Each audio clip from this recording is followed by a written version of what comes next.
सास के बेमतलब ताने। अरे सास हो और ताने ना दे, ऐसा कहाँ हो सकता है। लेकिन क्या हो जब सास जरूरत से ज्यादा ही ताने देने लगे तो? सुन बहू, आज घर में कुछ खास मेहमान आने वाले हैं, तो लंच पर ये सब बना देना। ये पकड़ लिस्ट, और कुछ भी कम ज्यादा नहीं होना चाहिए। वैसे तेरे बारे में जानती हूँ मैं, मेरे टाइम पर तो हमें बताने वाला भी कोई नहीं था। माँ जी कितने लोग आ रहे हैं ये तो लिखा नहीं है। खाना बच जाए तो दिक्कत, कम पड़ जाए तब तो दिक्कत ही दिक्कत है ना। क्यों? अरे सवाल पर सवाल ही करती रहती है, ये ठीक नहीं है। मेरे टाइम पे तो मजाल है कि हमारे मुंह से चू भी निकले। वो क्या है ना माँ जी, मैं खाना उसी हिसाब से बनाने का सोच रही हूँ। कहीं खाना कम ज्यादा बन गया तो आप तो मुझे पाताल में ही डाल देंगी ना। मेरे टाइम पे तो हम इतना बोलना क्या सोच भी नहीं सकते थे कि सास को कैसे ताने दे। अरे अरे रे माँ जी, कहाँ ताने दे रही हूँ। पर माँ जी इतना सारा खाना मैं अकेले कैसे बनाऊंगी? कोई हेल्प, कोई हेल्प। कितनी बड़ी बात बोल गई बहू। कोई हेल्प ना जी ना, वो भी सास। सास तो सिर्फ ताने देती है, ताने। हेल्प? हमारे टाइम में सास को ये शब्द बोल दो तो भूचाल आ जाता था। बाकी मैं तो अपने सास की लाडली बन गई थी, पर तू तो बहू की बहू ही रहेगी। क्यों नहीं बना पाएगी? अरे अभी तो बनाना शुरू किया नहीं और पहले ही सोच लिया नहीं बना पाऊंगी।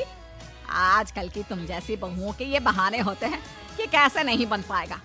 अरे मैंने भी अपने टाइम पे बनाया था, अरे बल्कि इससे भी ज्यादा खाना बनाया था, तो तुझसे क्यों नहीं होगा? हैं? सब होगा जा। माँ जी मैं बना तो लूंगी, मैं बस इतना बोल रही हूँ कि अगर आप थोड़ी मेरी मदद कर देती तो। अरे शर्म नहीं आती तुम्हें अपनी सास से मदद मांगते हुए? हमने अपने टाइम पर कभी अपनी सास से ऐसा नहीं बोला। सच में आजकल की लड़कियां तो बहुत ही छुई मुई सी होती हैं। जरा सा काम देखा नहीं कि बस पहले मदद मांगने दौड़ने लगती है। अरे अब ये सब बहाने नहीं चलेंगे। हाँ, जा जाकर खाना बना। हमारे टाइम पर हम ये करते थे, हमारे टाइम पर हम वो करते थे। हाय रे ताने। फिर शाम को। अरे बहू कहाँ चले गए? मुझे ये सामान पकड़ा जरा। हमारे टाइम पर मजाल है कि हम सास के साथ खड़े ना हो। हाय रे क्या करूं? बस कोमल तैयार हो जा ताने खाने के लिए। काश इस औरत के समय में मैं होती तो देखती ये क्या क्या करती थी अपने टाइम पर। माँ जी यही हूँ, बस चिंटू को पढ़ाना था। अरे हमने भी बच्चे पढ़ाए हैं हमारे टाइम पर, चिंटू को बाद में पढ़ाना। जा पहले वो कर जो कहा है। बहू बेचारी क्या करती, बच्चे को छोड़कर लग जाती है सास के साथ। हमारे टाइम पर ना। फिर तो सास बोली जा रही थी और बहू सुनी जा रही थी। अगले रोज। क्या हो गया चिंटू, क्यों रो रहा है? माँ कल कितना कहा था आपसे कि पढ़ा दो, लेकिन आपको तो मेरी पढ़ाई की कोई वैल्यू ही नहीं है। देखिए कितने कम नंबर आए। अरे कोई बात नहीं बेटा, फेल तो नहीं है ना। वाह बहू वाह, मेरे टाइम पर तो हमारे बच्चे के कम नंबर फेल ही कहलाते थे। ना पढ़ाती हो ना घर का काम करती हो। हमारे टाइम पर तो। सास की इस बात पर इस बार बहू का पारा हाई हो जाता है। वो सोच लेती है कि अब तो वो पति से बात करके ही रहेगी। अगले दिन। माँ जी सारी सफाई हो गई, मेरी कमर टूट रही है, मैं जरा सोने जा रही हूँ। सोना? अरे हमारे टाइम पर तो हम ये जानते भी नहीं थे कि आराम क्या होता है। पागल हो गई है क्या? रुक अभी। देख उस कोने में देख, मुझे कितनी धूल दिख रही है। और बिस्तर के नीचे तो देख कितना काला पड़ा है। और पर्दों के पीछे खिड़की पर देख जाले लगे हुए हैं, वो कौन साफ करेगा? ऐसी सफाई होती है क्या? जा फिर से कर। मैं तो घर में एक दिन का गंदगी नहीं आने देती थी, लेकिन जब से तू आई है घर की हालत ही खस्ता कर दी है। अरे माँ तो तू कहाँ गई? तू भी तो यही है। वैसे माँ मैंने कभी तुझे सफाई करते नहीं देखा। जब से ये आई है न जाने आप में कौन सा सफाई का कीड़ा चला गया है। हाय रे, हमारे टाइम पर तो पति कभी बीवी की तरफ से बोल दे तो समझो घर का बंटवारा, और यह घर तो मेरे ही नाम से है। तो बेटा निकल ले बीवी को लेकर। हमारे टाइम पर तो। अरे कैसी बात कर रही हो माँ, मैं तो बस मजाक कर रहा था। इतनी कम सैलरी में मैं कहाँ अलग रह सकता हूँ। माँ जी प्लीज, मैंने अभी पूरा घर साफ किया है और इन जालों को झाड़ूंगी तो फिर से पूरी गंदगी हो जाएगी। फिर से सारे घर के झाड़ू। ना माँ जी ना। हमारे टाइम पर तो मैं दिन में 10 बार झाड़ू लगाती थी, हमने नहीं किया है क्या? मायके से कोई तो संस्कार लेकर आई होगी ना तू बहू, क्या कुछ भी नहीं। तभी पति आ जाता है।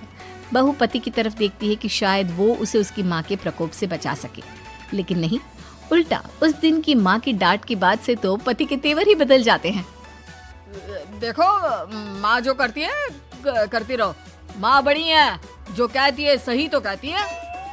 बस पति का ये कहना और बहू का पारा 7वें आसमान में। इनके भरोसे मैं सब सह रही थी, लेकिन आज तो इन्होंने मेरा ही साथ छोड़ दिया माँ के लिए। अब तो इन लोगों को सबक सिखाना ही होगा। फिर एक दिन, बहू ये कौन है और तुम्हारे साथ क्या कर रहा है? और ये हाथ, अरे हाथ छोड़ मेरी बहू का। कौन हो तुम? माँ जी वो कोई नहीं माँ जी, माफ कर दीजिए। बहू घबराने का नाटक करती है। अरे क्यों डर रही हो तुम? मैं हूँ ना तुम्हारे साथ। आंटी जी, मैं इसका बॉयफ्रेंड हूँ और मैं इससे मिलना आया हूँ। कोई समस्या? बोलिए। बोलेंगी क्या? यही कि इनके टाइम पर तो इन्होंने न जाने कितने ही बॉयफ्रेंड बना बना कर छोड़ दिए हैं। क्यों माँ जी, यही कहने जा रही थी ना आप? अब क्या था, सास की बोलती बन। कैसे कहे कि उनके टाइम पर। बहू ये सब ठीक नहीं है। मेरे टाइम पर। हाँ हाँ आंटी जी, क्या आपके टाइम पर क्या? जरा हमें भी बताइए ना। अरे हमारे टाइम पर बॉयफ्रेंड कुछ नहीं होता था। सास की आंखों की शर्म होती थी। अरे पति के अलावा किसी और से बात भी नहीं करते थे हम लोग। ये क्या चल रहा है बहू? चल क्या रहा है आंटी? ये तो परेशान है आपके घर में आकर। आप हर बात पर इसे सुनाती रहती हैं, ताने माने। अब इससे बर्दाश्त नहीं होते तो मैंने सोचा क्यों ना मैं इसे अपने ही घर ले जाऊं, कम से कम आराम से तो रहेगी।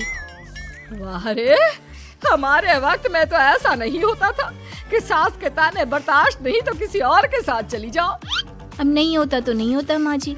मैं भी तो कल को अपनी बहू को कुछ अपने वक्त की सुनाऊंगी ना, कि सास के ताने समझ में नहीं आ रहे थे अपने वक्त में, तो मैं अपने बॉयफ्रेंड के साथ चली गई। वाह, फिर तुम्हारी बहू को समझ में आएगा कि तुम कितनी मॉडर्न थी अपने वक्त में। अरे चुप, बिल्कुल चुप। क्या बकवास कर रहे हो तुम दोनों? तो क्या करे, पति को तो अपने घर की लालच दे रखी है, वो तो मेरे लिए बोलते नहीं है, तो किसी के पास तो मैं रहूं ना शांति से। तभी पति आ जाता है। नहीं, दूसरा घर तो मैं ले सकता हूँ, लेकिन दूसरी बीवी नहीं। माँ वो कितने ताने सहेगी? मुझे मेरी गलती का एहसास हो गया है। चलो हम कहीं और रहेंगे। अरे नहीं, हमारे जमाने में। फिर माँ जी? मतलब मैं कैसे रहूंगी तुम लोगों के बिना? बहू मुझे माफ कर दे। ओके, कर दिया माफ। अच्छा ये तो बताओ कि ये लड़का कौन है?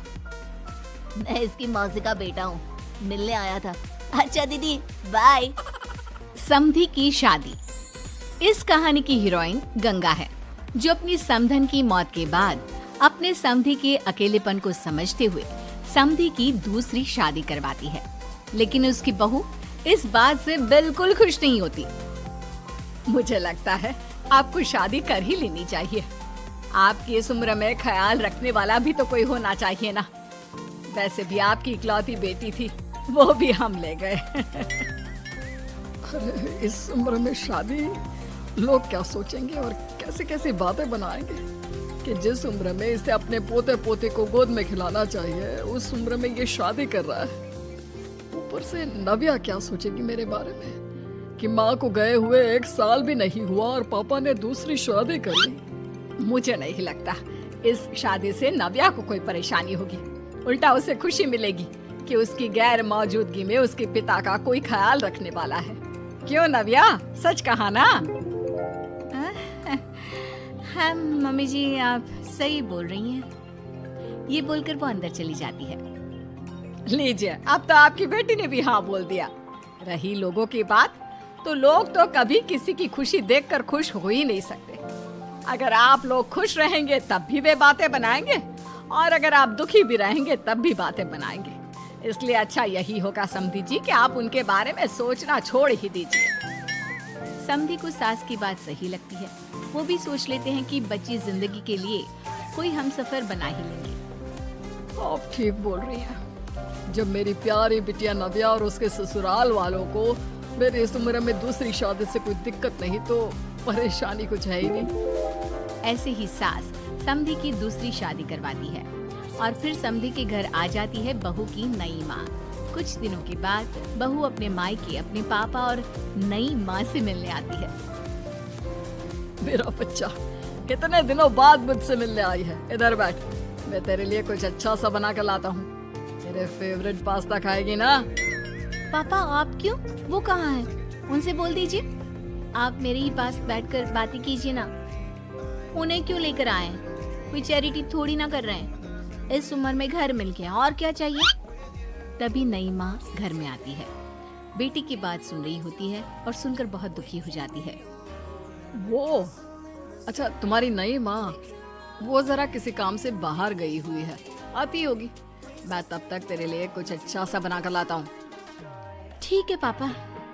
लगता है नई माँ के पैर बाहर ही रहते हैं, और आपको ही बनाकर खिलाना था तो क्या करें, छोड़िए। ये बोलकर वो घर में घूमने लगती है और चीजों को देखती है। इनको घर में आए हुए थोड़े दिन नहीं हुए और ये घूमने भी जाने लगी है, वो भी पापा को घर में अकेला छोड़कर। आने दो, एक बार इनकी खबर लेती हूँ। वैसे घर को तो बड़ा सजा कर संवार कर रखा है।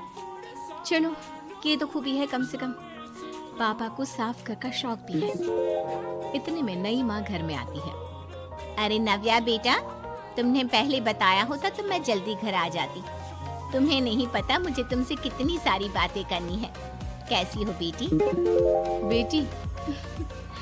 हाँ, वैसे अब तो मैं आपकी बेटी हो ही गई हूँ, ना चाहते हुए भी। खैर, आप गई कहाँ थी? शादी हुए कुछ दिन भी नहीं हुए और आपने घूमने जाना भी शुरू कर दिया। पापा का ख्याल रखने के लिए शादी करवाई है आपकी, जानती है ना? नव्या, ये तुम क्या बोल रही हो? मैं कहीं घूमने नहीं बल्कि एक दोस्त से मिलने गई थी। उसकी तबीयत थोड़ी ठीक नहीं, इसलिए वो क्या है ना, शादी के चलते उससे मिलना नहीं हो पाया, तो आज चली गई। अच्छा, वो भी पापा को यूं घर पे अकेला छोड़कर? आपके लिए आपका ये परिवार ज्यादा जरूरी है या आपकी दोस्त? देखिए, ये ठीक नहीं है। इतने में पिता आ जाते हैं। अच्छा, तुम आ गए। आओ, चलो तीनों मिलकर बैठ के खूब सारी बातें करते हैं। माँ कुछ नहीं कहती, चुपचाप अंदर चली जाती है। ऐसे ही बहू जब भी अपने मायके आती, अपनी नई माँ से ऐसे ही बात करती। नई माँ बहू के इस बर्ताव से परेशान होकर उसकी सास को बताती है। देखिए माना, वो बेटी है, लेकिन मैंने भी शादी की है। वो बेटी कम, सास सा व्यवहार ज्यादा करती है। अब छोटी है तो कुछ कहना ठीक नहीं लगता। बाकी शादी का रिश्ता लेकर तो आप आई थी, इसलिए आपको बता रही हूँ। मैं शादी करके बहुत पछता रही हूँ। अरे परेशान ना हो, मैं बहू से बात करती हूँ। तभी थोड़ी ही देर में बहू ससुराल आ जाती है। बहू कहाँ थी अब तक? तुम्हें पता है क्या टाइम हो रहा है? माँ जी, मैं अपनी एक सहेली से मिलने गई थी। और माँ जी, अभी तो 7 बज रहे हैं। अरे इतना लेट कोई घर आने का टाइम है? आज के बाद 6 बजे के बाद तुम घर आई तो तुम्हें घर में एंट्री नहीं मिलेगी। सास बहू के साथ बिल्कुल वैसा ही व्यवहार करती है जैसा वो अपनी नई माँ के साथ कर रही होती है। न जाने माँ जी को क्या हो गया है। मैं कितनी खुश थी कि मायके जैसा ससुराल मिला है। सासू माँ इतनी अच्छी थी। फिर अगले रोज, बहू, मेरे बेटे को पौष्टिक खाना दिया कर। क्या ये पास्ता पिज्जा बनाती रहती है? इसलिए शादी नहीं करवाई थी मैंने अपने बेटे की। ठीक है माँ, मैं बना दिया करूँगी ऐसा खाना। लेकिन माँ जी, आपको हुआ क्या है? पहले तो कभी आपने ऐसा नहीं किया, तो ये अचानक से मुझसे कोई गलती हो गई है क्या माँ? क्यों? ऐसे नहीं बोल सकती। समझ ले, ये तेरी सास का हुक्म है। ऐसे ही सास बहू को अपने सास वाले तेवर दिखाकर कभी डांटती तो कभी ताने मारती, पर बहू बेचारी बिल्कुल समझ नहीं पाती। एक दिन बहू ये क्या बेफिजूल खर्चा करती रहती है। परसों ही तुमने अपने लिए एक साड़ी ली थी और आज फिर से। तुम्हें क्या लगता है पैसे क्या पेड़ पर होते हैं कि जब मन करा तोड़कर सामान ले लिया करा?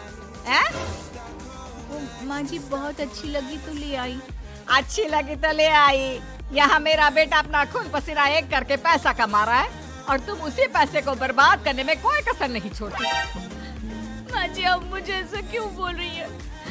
मैं आज के बाद कभी शॉपिंग पर नहीं जाऊंगी, लेकिन प्लीज आप मुझसे ऐसा बर्ताव मत कीजिए। इससे पहले कभी आपने मुझे छोटी छोटी चीजों के लिए नहीं डांटा। ये अचानक ऐसा क्यों? मुझे बिल्कुल अच्छा नहीं लग रहा। देख बहू, मैंने तेरे साथ जब टिपिकल सास जैसा बर्ताव किया तो तुझे इतना बुरा लगा। सोच तेरी नई माँ को कैसा लगता होगा जब तू उनके साथ हमेशा ऐसा बर्ताव करती है। माँ जी आपने इतना सब कुछ बस इसलिए किया। आप मुझसे नाराज नहीं हो, गुस्सा नहीं हो? नहीं बहू, मैं तुझसे गुस्सा क्यों होंगी? मैं तो तुझे बस इतना समझाना चाहती हूँ कि अपनी नई माँ से सास जैसा बर्ताव करना बंद कर दे। उनको बिल्कुल अच्छा नहीं लगता। वो तेरे पास आना चाहती है, तुझे समझना चाहती है, वो सच में तेरी माँ बनना चाहती है। तो उनके साथ सास जैसा बर्ताव बंद कर और एक अच्छी बेटी बन। अब बहू को सास की बात समझ में आती है और वो बहू जैसा बर्ताव करती है।